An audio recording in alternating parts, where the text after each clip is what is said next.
All right, guys, we are back. Cloud9 Vortex and 2ARC Illiad. We're just going to follow that pain train because I misread the admins. We couldn't do the EG versus Clairvoyant because that's already been taken because SMG started before casters were even available. So that means that we're going to follow the Vortex and the 2ARC. And these are two teams in NA that have both won a substantial amount in terms of tournaments, in terms of fan favorites.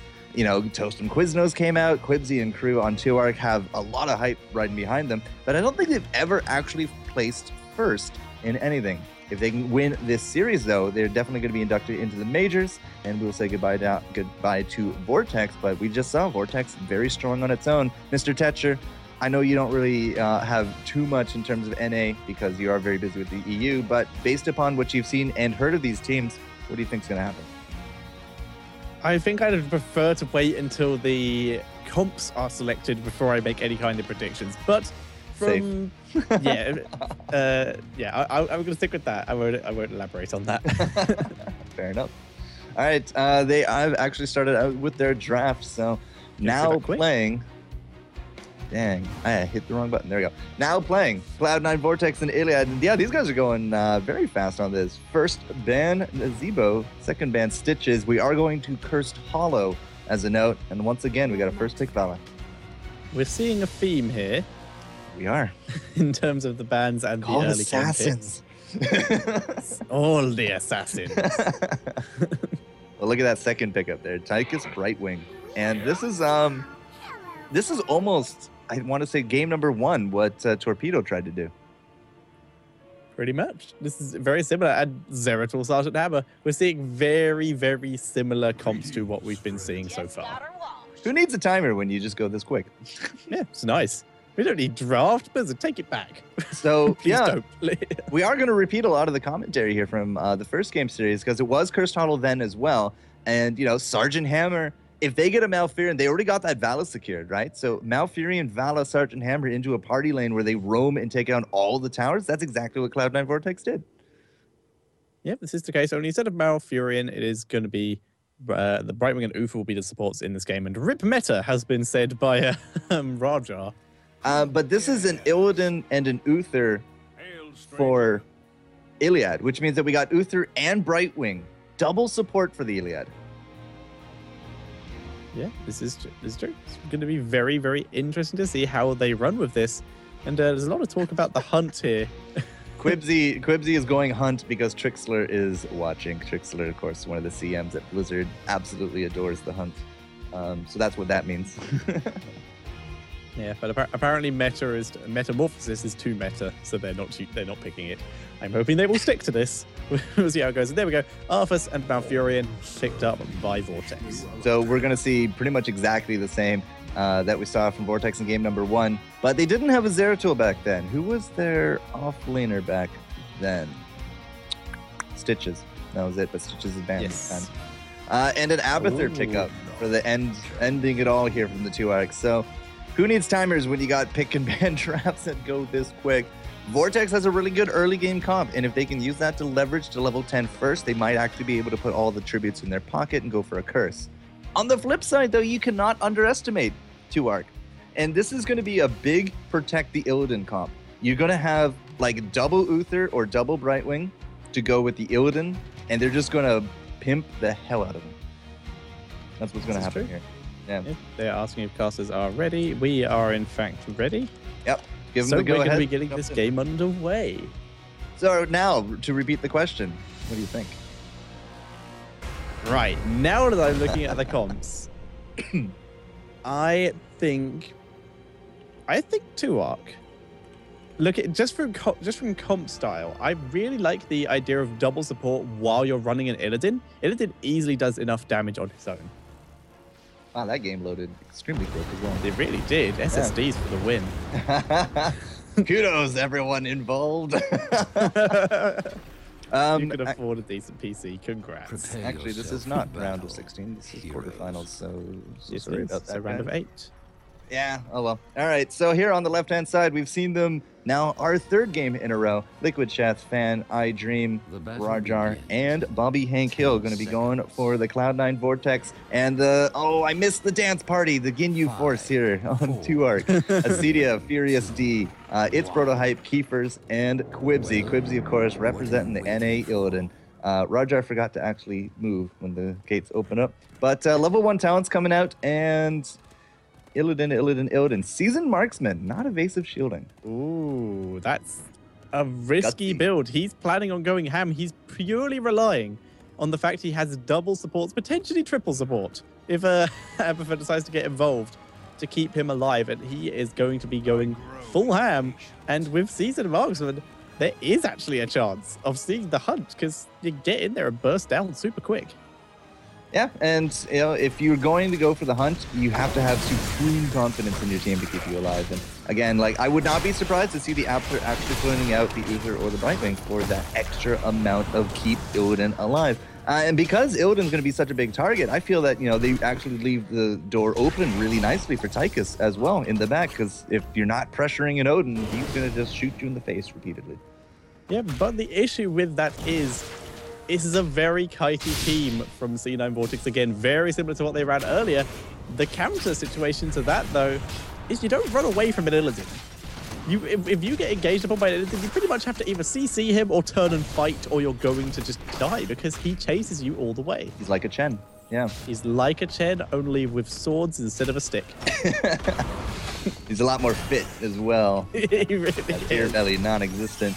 Something that to note as well, the Abathur build. You're going to have to look out for that, because if I recall, when last time we saw a 2ARC with this, it was all the kind of speed ups. It was speed ups and health regenerations on shields and stuff like that. You're not really going to be seeing, you're not really going to be seeing a big pushing Abathur. It's all about the Quibsy. So you're going to have shields and heals and shields and heals and speed ups and health and regens and all that fun stuff. Yeah, we can actually keep an eye on him with this new overlay, so we can keep an eye on how many stacks he does get. Currently, he is only on 2, so he has 2 increased attack damage, but he's 1 stack away from getting, he's 1 attack minion kill away from getting another one. There we go. So he's just going to be hanging down there, and after someone decent for him to lane against for him to get all this. In the meantime, Vortex pretty much doing exactly what they've been doing the last few games and just wrecking everything. A bit slower this time, because Tychus has been doing a good job with the help of Brightwing of clearing the way. Oh, wow, Quibsy. Oh my god. He got, he got Death Cloud in the face. He had the deal with the Tempest, and then he got envenomed as well. Oh my god. He had no chance right there. That's why an Illidan doesn't beat an Arthas early. Yeah, an Illidan doesn't beat an Arthas really until Giant Killer comes around, or at least until you're being healed. But that was very bad timing to die, because the first tribute is just about to spawn. He is up in time though, and is on the way, dying pretty much just in time, in fact, and is now moving in, looking for his moment to engage. iDream has been called out of position though, with Quibsy going straight in onto that, and the chase begins. iDream attempting to chase up, but Quibsy taking a bit of damage and instantly healed up by Prototype there, go back in. But while he is being a one-man frontline there with the help of Uther, Furious D was able to grab the tribute. Yeah, they were able to put up the zoning enough. So having a tribute in their pocket means that they don't have to really worry too much about a 3-0 split here. But I was really concerned that Quibsy had actually jumped that gun right there. But looks like he's going to be okay for now. Him dying into that bottom lane really didn't actually hurt the experience too much, but we still have those advantages coming out for Cloud9, because this iDream character has just been absolutely relentless on these towers. We got no towers in the top lane. Quibsy is taking quite a bit of damage. He's healing himself up, but Brightwing is there just passively healing. Quibsy needs to get some of that life steal down, but it's 2 versus they're basically Malfurion and Zeratul both on him here. And finally, Rajar does back out. Rajar, I don't think I've seen him lose a fight yet. Nope, he's good. He's good Zeratul, yeah. I am a fan. We saw both of the first aids actually put out right there, but that's the big thing about Brightwing. He doesn't do big front-loaded damage. You have, or front-loaded healing. You have to really rely on the passive, and that time is all that you need there from Cloud9 Vortex to actually pick that up. So. Nice 2 kills early on here on top of Quibsy. It's not really going to damper his spirits whatsoever, but at the same time... Slows down his stacking. Yeah, exactly. which is quite unfortunate. He is up, but his team not really going to be able to be contesting the tribute. Just going to gift this one over to Vortex, while we are going to see 2ARC taking down this golem to get a bit of a push of their own going on. Amethyst, a little bit proxied as well, just to get some XP and push that lane up in preparation for the golem. Yeah, so because they got that first tribute, they don't really have to worry about the second one. And with that now push advantage, we also got Locusts up here. We got Quibsy and crew up here as well. They are going to be pushing that down as hard as they can. iDream, however, has not relented in the mid. We're now level 10 and pushing down for a fort. Arthas was also able to take a tower in the bottom lane as well. So there's a lot of bigger advantages going the way of Cloud9. But once we hit 10, we're going to have to see if it is going to be a hunt or if we're going to kind of back out on that one and go for the meta. Quibsy is actually getting engaged upon here by quite a few members. Brightwing has come to join the fray, though, and just get some healing down. There comes the strafe, but interrupted by the grenade of Furious D. And we just see a bit of a trade, no one really taking anything. And Abatha deep tunneling back to the bot lane to just counter the constant push of this Arthas. Yeah, Arthas hasn't left bottom.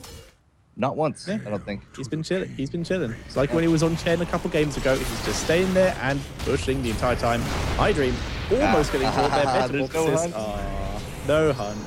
Oh well, but he's going to try and use Metamorphosis to chase onto Dream here. Dream has used his boost, and there's the Polymorph. Dream taking a lot of damage. The Divine Storm comes down from Ufa.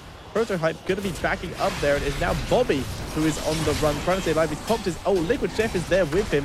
Quibsy has now run out of his ult. Brightwing is there to try and hit him. There's the shield to try and keep Quibsy alive. And he's going to use a minion to dash out of there. And the Emerald Wind is going to keep Protohype alive. Nice last second Odin from Furious D to scare off Raja.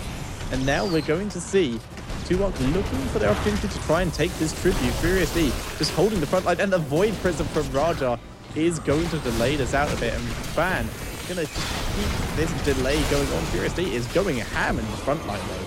Yeah, but you said, you haven't seen Roger actually lose a fight. He just dropped right there. Double Odins are now going to be on the board here for keepers and crews. So it's not going to be the double or triple support. And I guess, at this point they said, yeah, we need the range damage more than anything else. Bobby, Hank Hill, and Fan are going to be here trying to just take this one to town. The grenade is enough to take on Valor. He's not careful. Yeah. Protohype backing up. He's taking a lot of damage. iDream is in the back. Bobby managing to kill off Illiad again. It's Warcraft 3, Frozen Prone all over again. iDream backing up, trying to duel with the Abatha clone here. It doesn't matter if he kills the Abatha clone, it just reduces the damage. And we're seeing 2ARC once again trying to get this. In comes Raja, doesn't get Protohype, but is going for Ace. Ace tries to teleport out, but instead just stands still and sort of accepts his fate. Down goes Ufa though, and Furious D desperately trying to escape, but he will go down to iDream here. The VM! iDream with the VM, my god. Number one hot dog right there. Raja just got completely wrecked by Ufa Ghost though. Ufa Ghost ulting and queuing onto Raja to kill him off while he was already dead. But yeah, ultimate VM there. But we are seeing Vortex take a bit more control. They're finally able to take this golem in for themselves, and they're going to use it to keep pushing. In the meantime though, Kiefer's has been pretty busy in this top lane. This fort is about to die. Yeah, and it's going to drop between him and Cedia. There it goes. That actually almost puts us now on par with the experience. And, it felt like forever ago that there was actually a tribute on the floor. That boss fight was just absolutely nuts. But going back and forth, we do got the Bullhead Mines now from iDream. You got the Sprint coming out there from the Uther. We have Phase Shield, actually, on our Brightwing. That's not something you see every day. Yeah, it is quite interesting. It basically turns it into a mobile shield. But Quibsy, once again, is very out of position here, forcing Metamorphosis, and Brightwing teleporting onto him does get killed off. There's the Void Prism, trying to keep Raja trying to keep himself alive here. The team of 2ARC has arrived to try and help out Quibsy, but Quibsy isn't getting much done. Nice Divine Storm, though. That's going to help out significantly. Down goes Valkyria, and there's the stun onto Fan. Fan now being chased by Quibsy. There's a chance he will go down, and there he goes. Raja will join him shortly. However, Bobby and Dream finally able to pick this off. And Furious D and Abatha, the last surviving members for 2ARC, it is going to be Arthas and Hammer surviving for C9, and they are going to continue this chase onto Furious. And Hammer is doing so much damage. Abatha is not enough. Brightwing might arrive just in time. That actually does. The Phase Shield, the level 13 talent. Oh my god. The turnaround. Good lord, that was amazing. We questioned it, but Damn! Thought that worked. Blue team cursed. This 2ARC build is absolutely amazing. Keeper's in the top lane, not quite 16, doesn't have those locusts ready to go. In fact, I'm actually really surprised that Abathur is actually not going this big supportive build on top of Abathur. He is actually like pushing out. He has the survival instincts, he has the barb spines, now on top of that assault strain, and if I have to guess, it's going to be the locust, and there you go. So I'm going to have to eat my words on the keepers, but everything else coming into that was just... 2ARC is doing things, man. 2ARC is doing things. Yeah, that was incredible. That was a situation where it looked like that might have been a loss for them because Alpha just not do enough to win that. But the last second heal from Brightwing and the shield was just mental. But now, C9 gonna try and punish this, quickly gets stunned by the golem, and C9 looking to try and interject here. Rajar is here. His ultimate is not off cooldown, but there is a Divine Storm. His ultimate was on cooldown apparently, so there is the golem for C9. I just mistimed that very badly. Ace trying to heal up the team. The Odin has been popped, but down goes Illidan. That's the main damage dealer. Furious D gets popped out of Odin, and C9 punish the greed of 2ARC here and take the game directly back into their hands. However, Keepers is still being annoying. He takes down another fort. Yeah, so I mean, it's not all negative coming off the back of that, but losing 4 team members for 0 plus losing out again another boss, that is not what 2ARC needs in this game. And you know, that was actually the trick that people are complaining about the most right now upon the Void Prison. The Void Prison actually removes your presence out of capturing, so you Void Prison everything, and Rajar was just able to walk up and grab that boss, even though there were so many team members of 2ARC on top of it. So that's how all that came to be. And of course, you know, with that Void Prison, we were able to pick off the people not in it, and Cloud9 are able to do some really fun things. They are level 18. They still maintaining the experience lead over top of 2ARC as they're dealing with this loss of the keep. But, you know, that the curse overall doesn't really feel like it phased Cloud9 whatsoever. No, Cloud9 have lost all of their forts, but they're still in control of this game. They're just under a whole level ahead. They have the majority of the lanes pushed up, and if you look at the map and just look at the mini-map, the game looks very in favor of 2ARC, but they just can't gain their foothold here and really get damage done. It's all just been Abathur sitting in the background, passively working away. Passively working away is a really good way to actually put it. In terms of siege damage, 66,000 now here for the Abathur, as he's basically leading the charge for his team, but he's still second to the siege tank. iDream is absolutely doing amazing work there. In terms of hero damage, though, it's pretty neck and neck. You know, 6,000 between the Illidan as well as the Tychus, so both of them are getting their licks in, but, you know, it's between the Arthas, believe it or not, who's leading Cloud9 in terms of hero damage. It then comes down to Vala as well as the Sergeant Hammer. So there's a lot of damage coming up from both sides of both teams here. And you can see, you know, everyone's just kind of polarizing right now. 2ARC is up top. They're pushing out this gate. They got some minions there to help them out, but it's all about the bottom boss right now. Wow. Cloud9. They are going for the Cloud9. Yeah, they're going for the bottom boss, but they're going to give up a keep for this. Not really sure about this as a move. The Void Prison opportunity. He can save it, but no, he is going to leave it. And Rajar, Vortex do give up this keep. They're right next to the tribute though, but then they are going to get it, but they still need one more for a curse, and giving up that keep puts them a little bit behind in terms of the fact they're going to be catapults in these lanes now, which is going to help Abathur so much.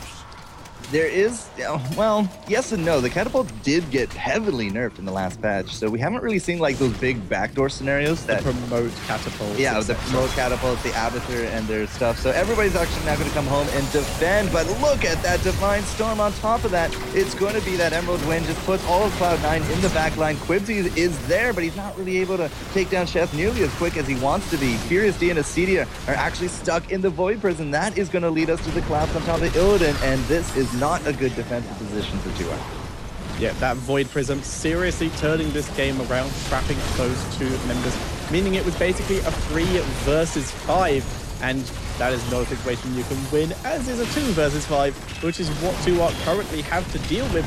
And we are seeing C9 continue to push in. That golem, sliver of health left, but enough to take quite a few shots from the core. They have minions as well. They have giants. They are going to go for the win here. They only have to deal with Tychus and Brightwing with a little help from Abatha, who is back in base trying to defend. Down goes the Golem. Bobby's actually gonna actually die here. Down he goes. It is now Ace trying to help defend, but it is going to be Fan and Liquid Chef with the help of those catapults and iDream in the back, who do kill off the core. And we're going to see C9 take the first game. Yeah, very similar strategy to what we saw in the first game series. That's not the right button. There we go. Victory. Cloud9 Vortex victory with the Siege tank coming up big right there. But at the same time, I mean, the early game advantage was definitely there for Cloud9 Vortex, but they had a lot of trouble dealing with that Illidan. It just looked like, though, that the death of 2ARC repeatedly was those boss attempts. Yeah, they were a bit too greedy that time. They went for their own bosses, and suddenly in comes C9, and we're like, yeah, we want this. Yeah, we're taking this. And they just move in, steal the boss. I'm going to do comparisons to EU because that is what I see the most. It's a strategy we see almost constantly from El Nexo. They'll take control of the map and then they'll wait for the perfect timings and just roll directly into the enemy jungle and steal either the bruiser or the boss, whichever is being done at the time. Yeah, and we saw that, the creep jacking was very strong for Cloud9. It got them repeatedly a lot of kills. It got them a lot of map pressure. It got them forts and keeps, and they did really well overall. So something to note, though, Rarjar might need to start being considered as a ban. That Zeratul play is so on point. Yeah, sometimes you got to go for the target ban. The question is, I'm just going to quickly right-click, view profile. What else does he have leveled up? He has Valor level 10 and Zeratul level 10. Yeah, Rarjar is definitely one of the bigger assassins on the team. iDream has now been back-to-back-to-back with the Siege tanks, and iDream one of those two, I think, might be a target ban. Yeah, he's number one on the hot slugs. Like, I mean, I think he's number one and number two on his second account. That's just not fair. It isn't. No. Give someone else a chance, man. Come on. Like challenger scene in League of Legends, Wild Turtle has 6 spots. Oh, yeah. Congratulations, dude. Seems fair. Yeah. Exactly right. Game number 2, however, will have to be coming our way because this isn't over yet for 2ARC. Can they pull out a different strategy? Can they pull out a win? We're going to have to find out. FourCourtJester and the Tetcher. We're not going to be going anywhere, so hopefully you won't either. Go grab a beer and come on back because when we return, game number 2 will be coming your way.